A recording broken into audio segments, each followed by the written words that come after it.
Coming at you from Los Angeles, this is Mobility Revolution, powered by HireCar. We're going to take you on a journey through the unique business models and income opportunities that mobility as a service has to offer. From selling cars to sharing scooters, you'll learn how you fit in to the mobility revolution. Hey everybody, and welcome back to another episode of Mobility Revolution. We're your hosts. I'm Nate Ryan. And I'm Reese Moulton. And today we have an awesome guest with us today, Blair Schlecter. He's the Vice President of Economic Development and Government Affairs for the Beverly Hills Chamber of Commerce. It's wonderful to have you on the show. Thanks for coming in. Thanks. Great to be here. So you've done, you've issued a few reports on, transportation, airport transportation, and how ride sharing is affecting what's happening with pickup and drop off at airports. What are some really interesting insights? Because I know you released a huge publication with Harry, the Rideshare Guy, on LAXit. And so how have you seen airports adapt to new or to the ride sharing community, and where do you see it going in the future? Yeah, I think from the 10,000 foot level, over the past few years, there's been a lot more congestion at airports because of TNCs, Uber, Lyft, and those sort of things. So Harry and I kind of got together when LAX was looking at making a change and said, hey, maybe we should put together something that really analyzes what they did, because they were one of the first to actually take ride-hailing outside the central terminal area of an airport. So we wanted to look at that, say, hey, what is this portrend kind of what's going on down the line in terms of what airports are doing? What can other airports learn about what's going on, and maybe some lessons for the future? Mm-hmm. So there seems to be quite a few conflicting opinions on that full implementation at LAXit. So what are your thoughts on how that went and how that process really rolled out for them? Yeah, so I think in terms of the LAX, it was really one of the first to implement something that was outside the central terminal. So it did get off to, I think, a bit of a bumpy start, but they quickly made adjustments. At first they had huge wait times, some confusion, I think, about how to get there and how long it would take. But after a while, they expanded a lot. Things began to go a lot more smoothly. So I think from that perspective, they really evened things out quickly. We also looked at, once it had calmed down, what could be done for the future, and we came up with about 5 recommendations about what can be done for ride-hailing in the future to kind of optimize the system. One of, I think, the key ones was figuring out ways to incentivize more shared rides and bring some of those at least back to the central terminal area. So if someone wants to take a shared ride out of the airport, they'll be able to do that from the curb as opposed to having to go to this lot. So that would be a way to kind of reduce the amount of cars coming through, but also encourage kind of more environmentally friendly options. Gotcha.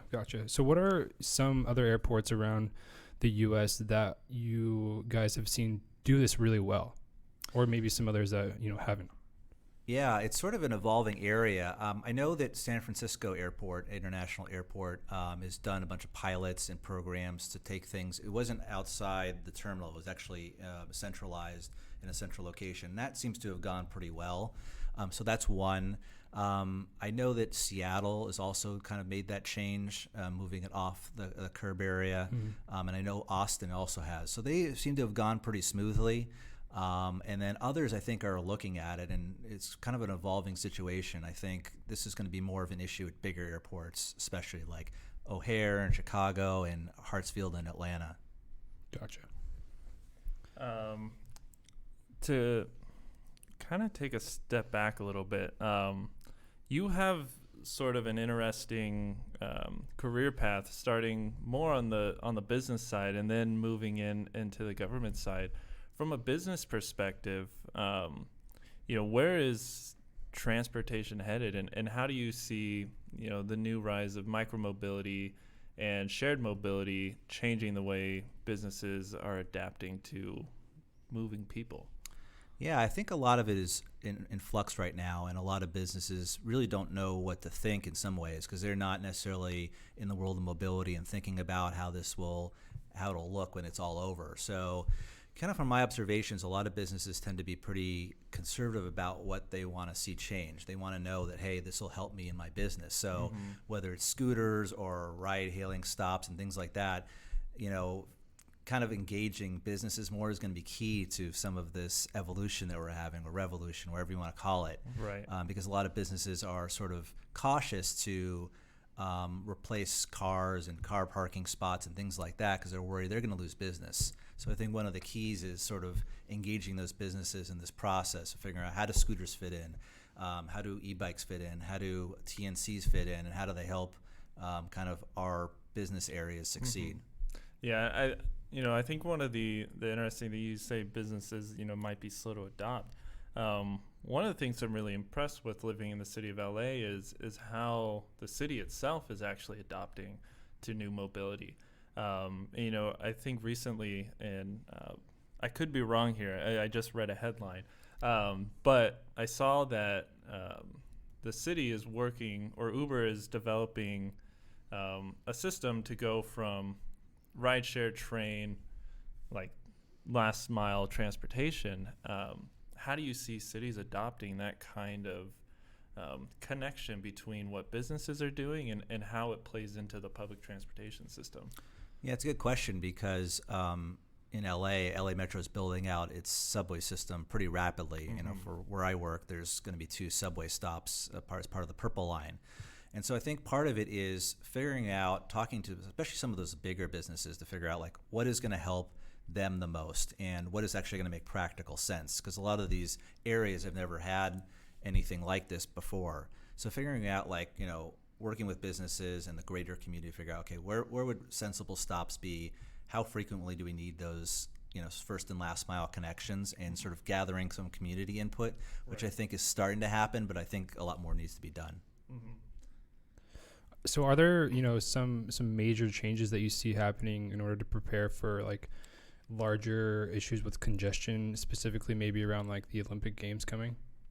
Yeah, I mean, there's a number of things that are happening now. I think there's been some reports. There was one in Santa Monica about scooter trips really reducing car trips. So I think that's something that to keep your eye on is the scooters tend to grow in their area. I think that's one thing. The other one would be, I know that LA Metro is looking at congestion pricing, a congestion pricing pilot program. They haven't decided on it. They're studying it right now, but I think that's something you could see probably in the next year or two that might impact kind of congestion in the future, and then obviously when the Olympics come, which is still a ways off. Yep. Are there certain scooter companies out there that you think are actually doing better than others, or do you have a preferred scooter company that you like, maybe, over Lime versus Bird or Jump? Yeah. Well, I don't want to pick favorites. I think, I think what I would say more generally is I do think they serve a niche in the market. And I think right now there's sort of I don't want to say a battle, but a kind of a discussion about how they fit in with what cities want. And I think there's a discussion right now. I know the city of LA has a data, sort of a data management system, and they have, I think, a fight against Uber about that and their scooters. So I think there's going to be some key issues that need to be played out. I think the one thing I'd say is that I think we should be looking at how to provide more infrastructure for either e-bikes or scooters, those types of things, to make them easier. And you look at what government or society is providing for cars, all the open spots. I think if you provided a fraction of that for scooters, that would make things a lot easier. So I have 2 questions for you on scooters. One is, I think you could answer. The other one I think is purely opinion based. The first question is, just with the current state of pandemonium that's happening in LA around coronavirus, how do you think scooter companies are going to be affected?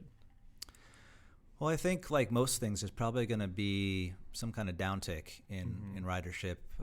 Obviously, the scooters are usually on the street and people don't know who's been using them. So I think there's probably a concern there for a little while.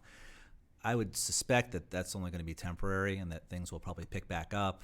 We're also getting towards like springtime and warmer weather in the country. So I would expect that when this is over, whenever it's over, I would think that things would probably get back to normal. Yeah. And then for my second question is citywide bans on scooters. yeah, I think, Beverly Hills being one of those cities that doesn't allow scooter transportation. What is the reasoning behind that, and how is it affecting, I guess, not visitorship? Yeah, visitorship throughout that city and all that. Yeah, well, I let the city probably speak for itself. I think I would say my perception is that the two big concerns are safety and use of the sidewalk, and how to manage that with, in Beverly Hills, for example, you have lots of tourists walking around on the street. How do you manage that with the scooters and busy streets with cars? And so I think it's something that we're going to have to figure out how to overcome, because there's sort of a chicken and the egg. There's not a need for the scooters until they're there, and if you don't allow them to be there, there's no demand for the infrastructure.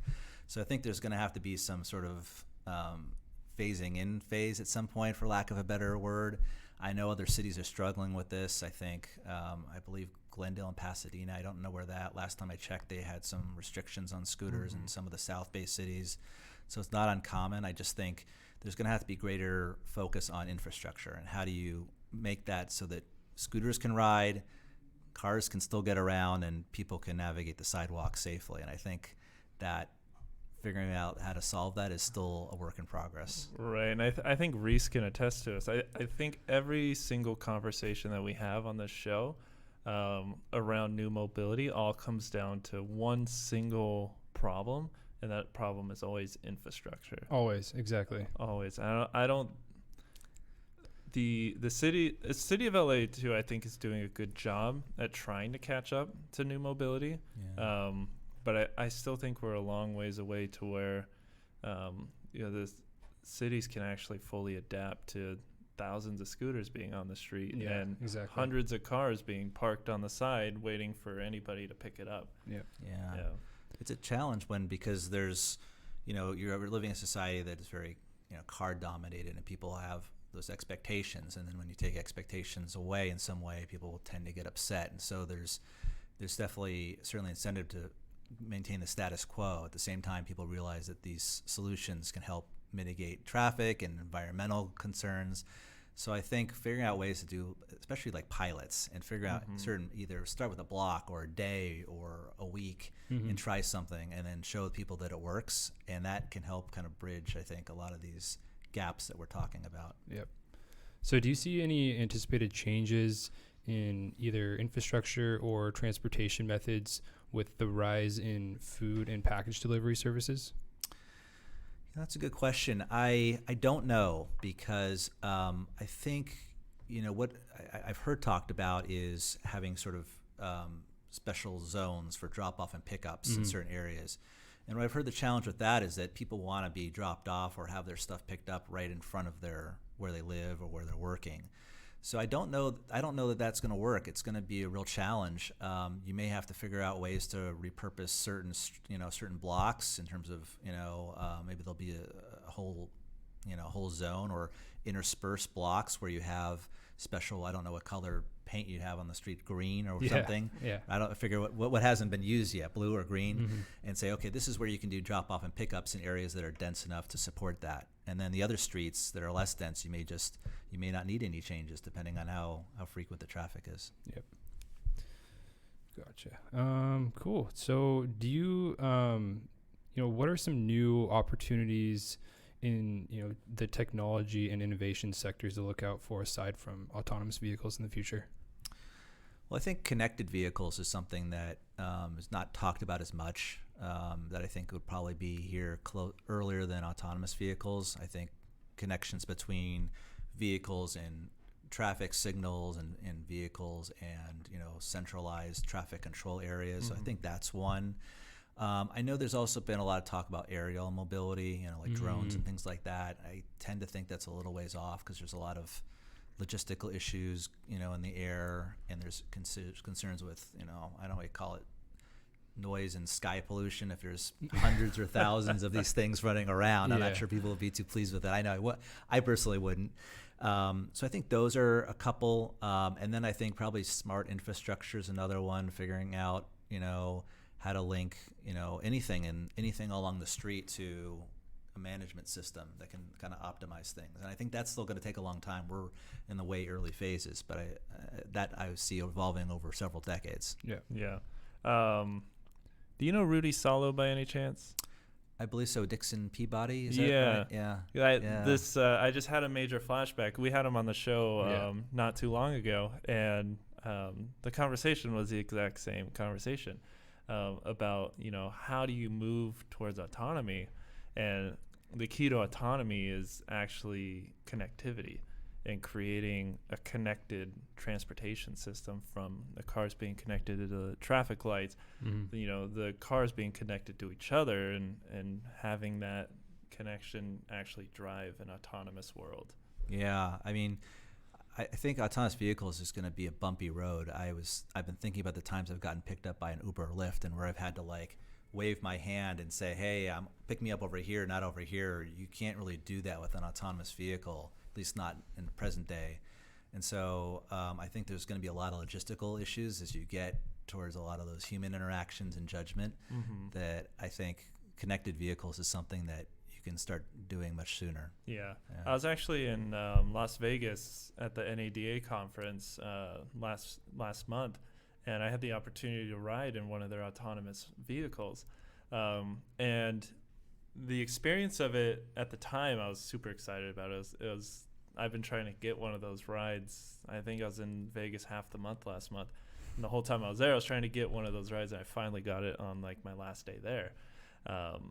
And now looking back at it, the whole experience was kind of lackluster, because you had somebody driving the car from the hotel and then into the actual convention center, but there's this one tiny brief window where they put it on autopilot, and it goes for a little bit. So it was, but one thing they do have right is that connectivity, and they've mapped out all the streets, and the lights are now connected to the car, and the car can see the entire flow of traffic. So I think it's getting there, but it all comes down to the infrastructure, and I don't think every city across the country is ready for that kind of infrastructure rebuild. Yeah, I think you're right. I rode an autonomous vehicle at LA Commotion, and they said it's designed to be boring, and it was boring, which I guess is a good thing, so you're safe, right?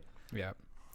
So tell us a little bit about your experience contributing to the Hyperloop project, and how that's kind of translated into what you're currently doing here in LA with newer mobility businesses. Yeah, I worked for them for a time on their planning and legal team. So they, at the time, were looking at doing a test facility in the Central Valley, and had the opportunity to really kind of dig into a lot of the policy issues and legal issues that are going on in that space, which kind of helped spur my interest in mobility more generally. I think a lot of that work for Hyperloop has actually gone overseas. If you haven't, it's now working in Dubai and places where I think some of the legal and regulatory issues are a little easier to navigate, quite frankly. But yeah, I think it's kind of like a piece to the puzzle, and I think over time, I think there's certain things that we'll see even more quickly than Hyperloop. I think that's sort of a medium to long range solution, but there's obviously a lot of other things that are going on in LA and country that will also help be kind of part of that puzzle. Yep. Let's see. What haven't we covered yet? I think maybe a little bit about like shared mobility specifically. How are the current and future land use initiatives or planning going to impact vehicle ownership, and how can we design cities so that people continue to share vehicles or their assets when it's available to them. Yeah, it's a good question. I think it's a thorny one too, because land use is just very difficult to change. Once you have sort of a use in a certain area, it's very hard to dislodge it. So I think that's going to take quite a bit of time. I think one of the keys is probably putting important institutions in areas that are accessible to transit. So you think about Los Angeles, one of the challenges, a lot of our cultural institutions are not easily accessible to transit. Dodger Stadium, the zoo, It's not like New York where you go to a museum and you can take the subway to it. You can't really do that here. So I think going forward, really thinking intelligently, if we are going to build a new stadium or doing something like that, building in places that it's easy to get to by transit, so people don't have to, take a car and then a shuttle and then, do all those things that make it very difficult. I know I certainly dread going to Dodger Stadium just because I like watching the Dodgers, but getting there is just, a real pain. And That's so a I think nightmare. and so I think obviously that was built at a time when the focus was on cars and highways and things like that, but it's changed now. So we really need to think about going forward, okay, what can we do to build this in with the subway in mind and other transit in mind, or close by, and figuring out, is it close enough for a fleet of shuttles to service it, in a sensible way. Do you know if the new Ram Stadium was built with the public transportation system in mind?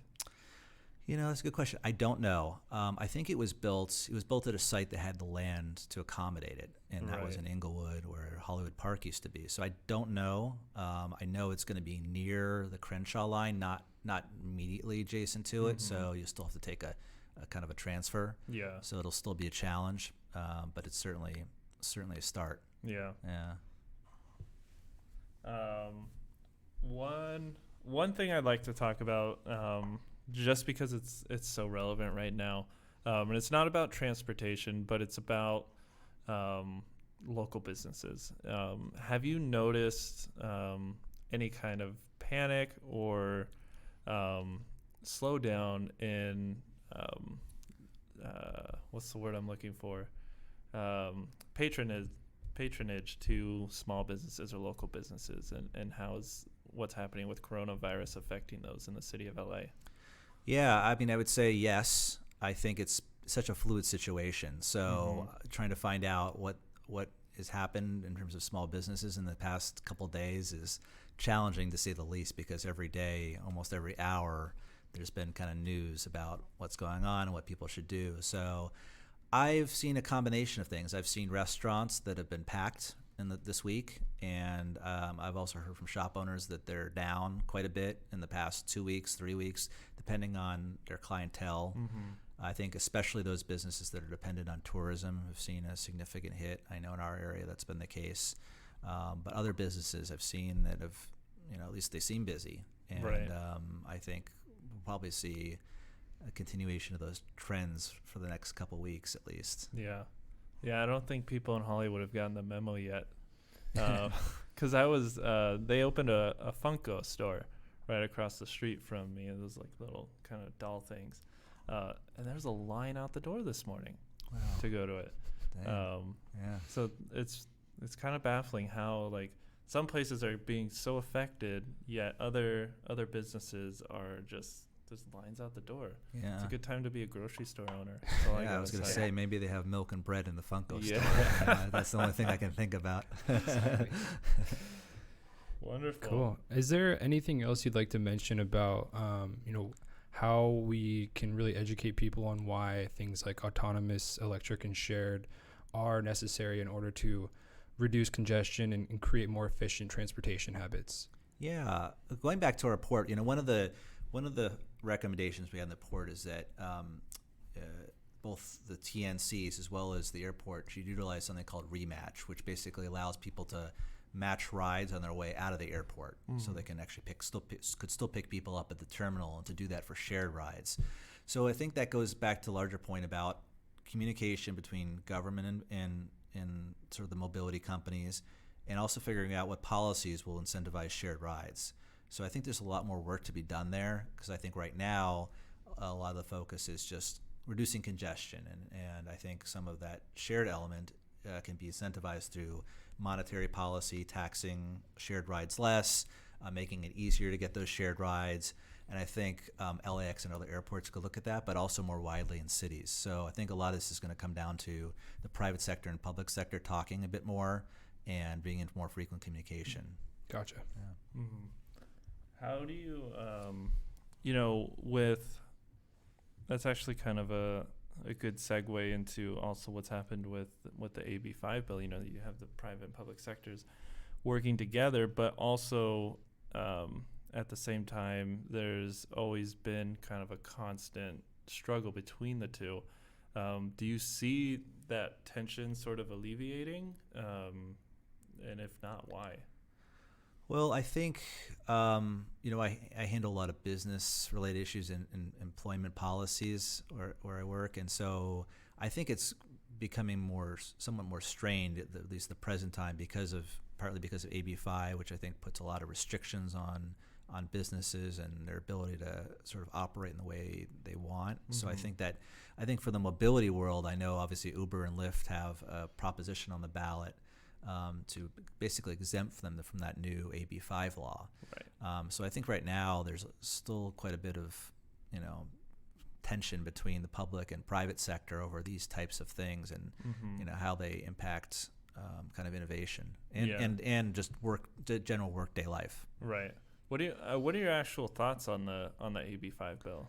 Yeah, I think it was really started with a Supreme Court case that sort of set a new standard for whether someone was an independent contractor or employee. I think the law as written is problematic.